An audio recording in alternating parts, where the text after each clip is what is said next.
it's me, X Canadensis, and for today's video, we are going to be doing an unboxing review of this beautiful Bandai Style doll of Super Sailor Moon. She was made to commemorate the 25th anniversary of Sailor Moon, as well as the release of the new Sailor Moon Eternal movie, and there's a little ad for the movie on the back with some absolutely beautiful clips from the animation. And I'm really excited to be opening this doll because, first of all, she was actually a gift from my friend Ray. I love the Bandai Style dolls. I have a ton of the Pretty Cure ones, which I'll pan over and show you real quick. They are some of my favorite dolls in my entire collection. But when this doll was on pre-order, a lot of things came up and I didn't end up being able to pre-order her. I was prioritizing other dolls and I was a little bummed about it, but my friend Ray totally surprised me and got her for me for Christmas. So I just wanted to give a really, really special shout out because that was really, really unexpected and generous. And I'm so grateful and excited to have her in my collection. And with all that said, let's get her out of the box. Finally free from her plastic prison, and I'm completely in shock with how well everything translated into doll form in this situation. A lot of times anime dolls are really, really tricky because anime designs, especially magical girls, tend to be really highly detailed. They have very specific art styles that are hard to mimic in the face and stuff like that. But Bandai clearly really, really cared about pulling this doll off and pulling her off well. I didn't doubt it because the Pretty Cure style dolls look so amazing. And the promo pictures of this doll looked amazing too, but it's truly a different experience to see a doll in person and get to see all of the intricacies and feel all of the different quality points. I think she's seriously amazing. A specific thing I want to point out is how good her face looks. It's the same face mold as the other Pretty Cure style dolls, I'm pretty sure, but the way that they have done the facial screening is so impressive. She looks fantastic. She looks just like the character in the show and in the movie, and I think it's really cool that they're able to do that because a lot of the older Sailor Moon dolls, although very pretty, often do not look like the characters or the animation at all. So it's really, really refreshing to see one this accurate. And especially at this level of quality too, because this is still technically Playline, I believe, but she is priced up a little bit and you can really see where the extra budget went with her really incredible outfit and her really fantastic accessories. It comes with two extra things. One is an accessory for the doll and one is this really cute little card. So basically this doll was made to tie into the movie. So this is a really nice screenshot from the movie and it says, you know, Sailor Moon Eternal there, Pretty Guardian Sailor Moon Eternal. And then the back has Chibiusa and Sailor Moon silhouettes. It's a nice little piece.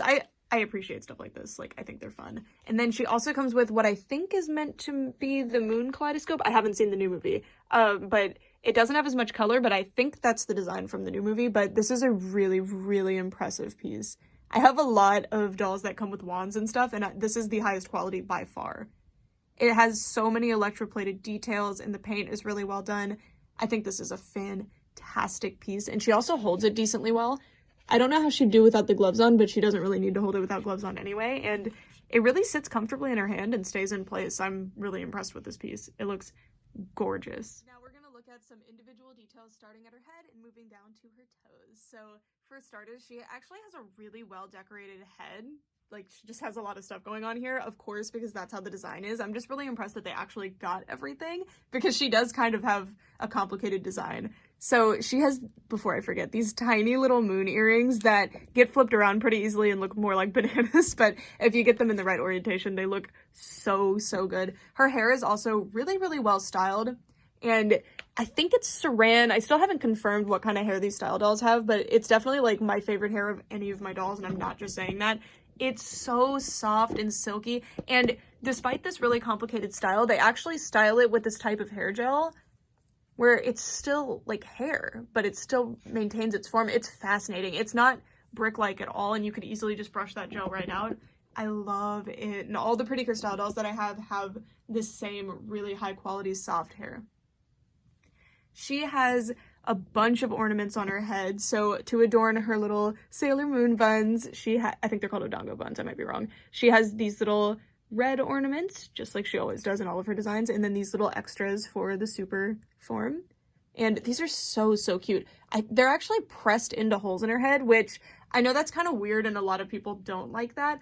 I 1000% prefer that because when they're like little hair clips or they're just rubber banded on, they just fall off and it drives me crazy. This is the best way they could have done this. The one area that I do wish they had done something different is with the crown. So on one hand, I think this is probably the best way to do the crown. It's pushed into her forehead. See, there's 2 holes that push it in. I think this is the best way to do it. It's the best way to keep it held on. You don't have to paint it on. You don't have to worry about a bunch of like rubber bands and losing the piece. But at the same time, if you ever wanted to make a custom or change her outfit, it's not happening. But I think for the integrity of the actual doll and her intended purpose, this is the best way they could have done it, and it's really, really nice. It's not really a critique, it's just something that okay, so for context, the Pretty Cure Style doll of Cure Soleil does the same thing, and I really wanted to make casual versions, but I can't because she has a giant hole in her head, so anyway. Moving on down, she has a little neck, like a choker, obviously, a choker, and it's made out of gross grain ribbon with a little gem in the middle, so it's really nice that they included the little gem, and again, it's just like the design. I don't really need to say that. This is just such an accurate doll. I've never seen this much detail in a Sailor Moon doll other than $100+ dolls and figures, so I'm really, really happy to see it. If we go on to her back, she actually does have a fully detailed outfit on the back as well, so you can see the collar to her seifuku. It's not, the yellow details aren't sewn on, they are printed on, but I don't really mind it in this case. That would have been really, really difficult to sew them on, and when there's a lot of 3D elements around printed on detail, I don't mind it as much. And she has really, really nice little pink sleeve thingies, and sorry, I always use the technical term for everything, as you guys know. She has her 2 little brooches here, which I try sometimes with the magical object names, but I have so many floating around in my brain at all times, I just can't do it anymore. She has this really big bow on the front, as well as the iconic butt bow, that's what I call it. And the butt bow is made out of like a chiffon, I think. It's this really, really thin, nice netted material that's super soft. And it's not hemmed, but this is the type of fabric that you don't have to worry about as much for it fraying. So I think this is pretty much fine, and I think it looks really, really good as well.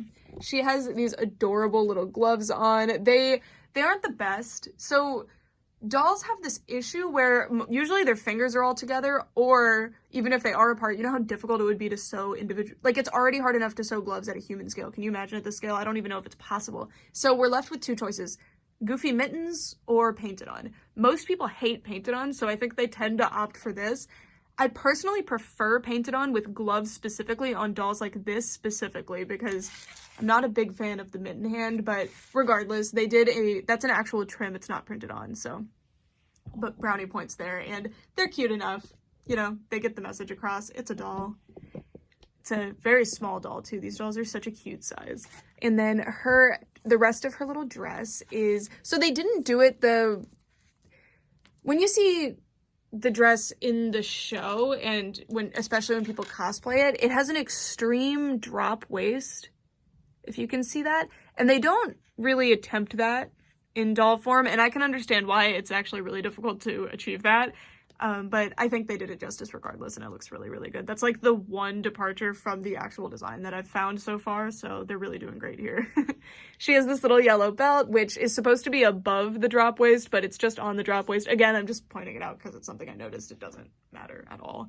And it looks fantastic on the small, like, sometimes you have to sacrifice details on a smaller scale or for budgetary reasons, and I don't mind it if it's done respectfully, and I think it was done respectfully here.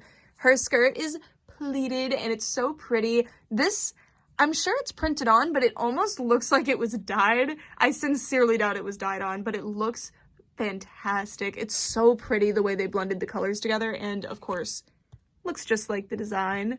Really, really nice. And then if we move all the way down, we can see her boots, which have the little moons, and then they're basic little Magical Girl boots, but they're really, really cute. I also want to note really fast that she does not come with a stand. This is a Hair Amazing stand. I think she's going to keep this though, because I really, really like that pearly color with her. I think it's perfect for her. So that's it for the detailed analysis of the doll. I wanted to say again, thank you so much to my friend Ray for gifting her to me for Christmas. It means so much to me, and she will forever be an extremely special doll in my collection. I love her, and I'm gonna need to find a place for her. I really, really hope they make the rest of the scouts so that I can snatch them all up for my collection, and so you can snatch them up for your collection too. Maybe I'll help you with one of them if they release more. And This doll's especially special to me, and this is kind of silly, but when I was in high school, I was pretty early to starting to collect figures. You can see, actually, those Madoka figures were my first, like, anime figure collection right there. And for Christmas one year, my friend was also really into anime, but she wasn't necessarily a toy collector, but I got her the Figure Arts Super Sailor Moon, and she loved it so much. And I got her tuxedo mask later on, and she just had so much fun with it, and it made me so happy. So in a strange way, this doll is a reminder of that figure to me, and that makes her even more special because she reminds me of my wonderful friend from high school who I miss so much. She actually DM'd me on Twitter today, like this morning, so that's kind of a fun coincidence. And I'm so grateful to have this doll, and I'm excited to find a place for her. I can't decide if she goes with these or these. Probably these, like, because it's the same series of dolls. And I need to get those Aikatsu ones, too, so that I can have, like, all the Pretty Cure style dolls, because I love them so much. They're not the highest quality dolls in my collection, but I just love them. They scratch this itch that no other doll can scratch, except these really expensive Pure Nemos. But even then, Pure Nemos have, like, weird quirks about them. I really like them. That's why I spent so much on them. But I don't know. I just think Playline anime dolls are the coolest thing. And I'm so grateful to add another one to my collection, especially because she was a gift from my wonderful friend. And she will forever remind me of my wonderful friend.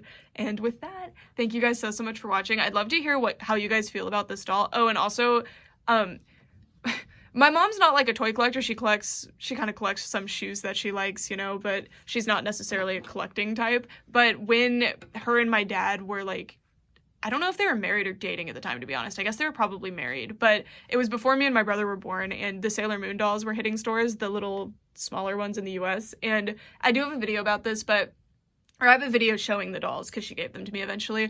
But she and my dad would like go around toy hunting for them, and I think that's really cute, even though they didn't end up working out, and but that's not really relevant. It's just like that specific snapshot in time, and imagining my parents, like before I even existed, enjoying themselves together and like going on toy hunts. And I believe she said she like waited in line for one of them or something. Like she really pulled through to try to get them all.